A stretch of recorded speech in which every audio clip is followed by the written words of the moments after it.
नमस्कार, मी दीपाली. आपणा सर्वांचे आपल्या या चॅनलमध्ये मनापासून स्वागत आहे. श्रावण सोमवार विषयी याच्या अगोदर मी आपल्या चॅनलवरती व्हिडिओ अपलोड केलेले आहेत. त्याचबरोबर आज आपण पाहणार आहोत प्रत्येक सोमवारी शिवलिंगावरती कोणती शिवमूठ व्हावी त्याविषयी माहिती आज पाहूया. श्रावण सोमवार 2026 यंदा श्रावणी सोमवारी शिवलिंगावर कोणती शिवमूठ व्हावी पहा काय आहे शिवमूठ वाहण्याची पद्धत व पौराणिक कथा. श्रावणाची सुरुवात लवकरच होणार असून हा महिना भगवान शिवाला समर्पित करण्यात येतो. श्रावणात अनेक सणांची रेलचेल देखील पाहायला मिळते. श्रावण महिन्यात महादेवाची पूजा व व्रत करण्याबरोबरच शिवलिंगावर दर श्रावणी सोमवारी शिवमूठ वाहिली जाते. ही शिवमूठ म्हणजे काही प्रकारचे धान्य असतात.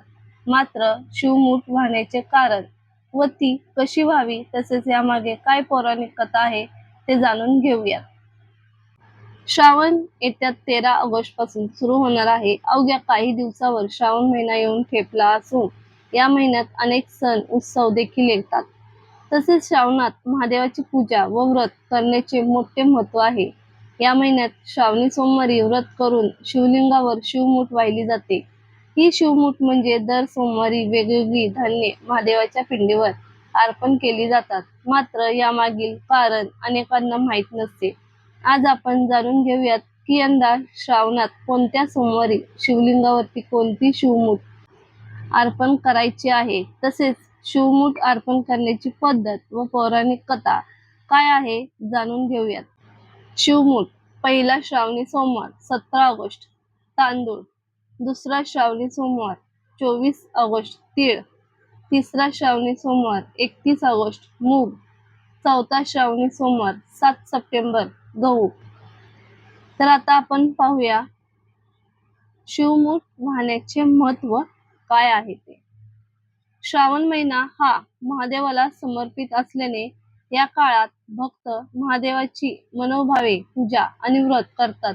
असे म्हणतात की भगवान विष्णू जेव्हा 4 महिन्यासाठी निद्रावस्थेत जातात तेव्हा सृष्टीचा संपूर्ण भार महादेव उचलतात.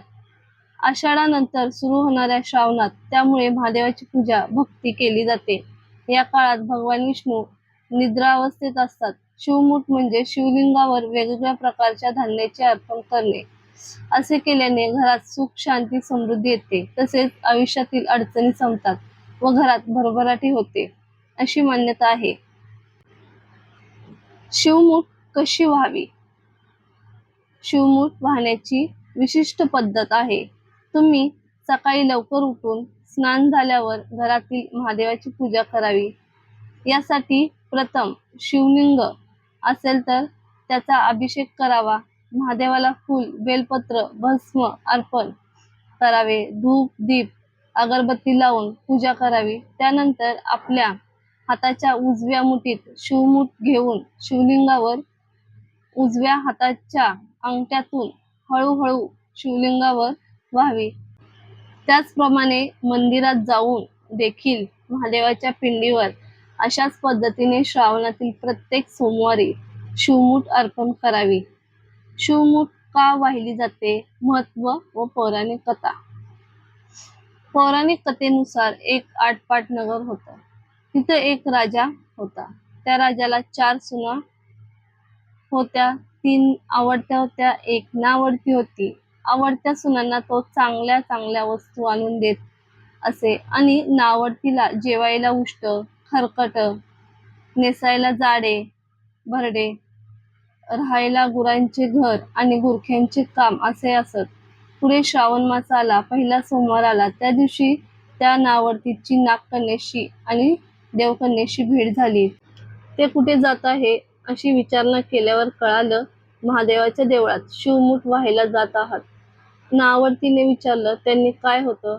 भक्ती होते आणि इच्छित कार्य सिद्धीत जाते. मूलबाळ होतं. नावडती माणसं आवडती होतात. वडीलधाऱ्यांचा आशीर्वाद मिळतो. यानंतर नागकन्या आणि देवकन्येने नावडतीला विचारलं, तू कोणाची कोण. नावडतीने सांगितले, राजाची सून. मी देखील तुमच्या सोबत येते. नावडती त्यांच्याबरोबर देवळात गेली. नागकन्या आणि देवकन्या वसावसू लागल्या. नावर्तीने विचारले, काय बोलताय? तेव्हा त्यांनी सांगितले, शिवमुठाचा वसा वसतोय आहोत. त्या वसाला नेमकं काय करावं? मूठ चिमूट तांदूळ घ्यावे, शिवराई सुपारी घ्यावी आणि गंध फूल घ्यावे, 2 बेलाचे पाने घ्यावे, मनोभावी पूजा करावी, हाती तांदूळ घ्यावे आणि म्हणावे, शिवा शिवा महादेवा, माझी शिवमुठ ईश्वर देवा, सासू सासऱ्या दिरा भावा, नणंद जावा, नावडती आहे ती आवडती कर रे देवा, असे म्हणून तांदूळ व्हावेत. संध्याकाळपर्यंत उपवास नाही निभवला तर दूध प्यावे. संध्याकाळी आंघोळ करावी, देवाला बेल व्हावे आणि मुकाट्याने जेवण करावे. हा वसा 5 वर्ष करावा. पहिल्या सोमवारी तांदूळ, दुसऱ्या तीळ, तिसऱ्या मूग, चौथ्या जव आणि 5व्या सातू शिवमुठा करता घ्यावे, अशी ही पौराणिक कथा असून यामागे शिवमुठ वाहण्याचे महत्त्व सांगितले आहे. प्रत्येक वर्षी दर सोमवारी वेगवेगळ्या धान्याची शिवमुठ वाहिली जाते. अशा पद्धतीने शिवमुठाचे महत्त्व सांगितलेले आहे. कशी वाटली माहिती नक्की कळवा. पुन्हा भेटूया.